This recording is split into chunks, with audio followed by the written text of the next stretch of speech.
እንደዚህ አይነት ፎቶ ይላኩልህ በጊዜው ፍቅረኛ ስለነበርክ ነው። በእናትህ አጥፋልኝ። ባሊያውን ቢያዩ ይደብረዋል። እሱን አይደል የሚፈልገው? ወይ ጠየቅኩሽን ገንዘብ ታመጫለሽ ወይ ተመልሰሽ ከኔ ጋር አብረሽ ታሪያለሽ። የትኛውን ትመርጫለሽ? ሰይጣን ነሽ ሰይጣን። ሰይጣን። ለማንኛውም የሰጠሽ ጊዜ እንዳታባክኝ እሺ?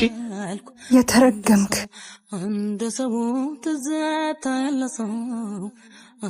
የኔ ፍቅር ከልጁ ጋር ስትጨቃጨቅ ያየሽ ልበል? አይ አልተጨቃጨኩም። አንዱ ሰው ጠፍቶት እየነገርኩት ነው። እሺ ለምንድን ነው የምታለቅሽው? ኧረ አላለቀስኩም። ቆይ ውሃ ገዝቼ ልምጣ።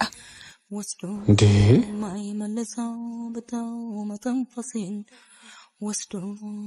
አባት እዚህ ሰፈር እጹብ የምትባል ታውቃል?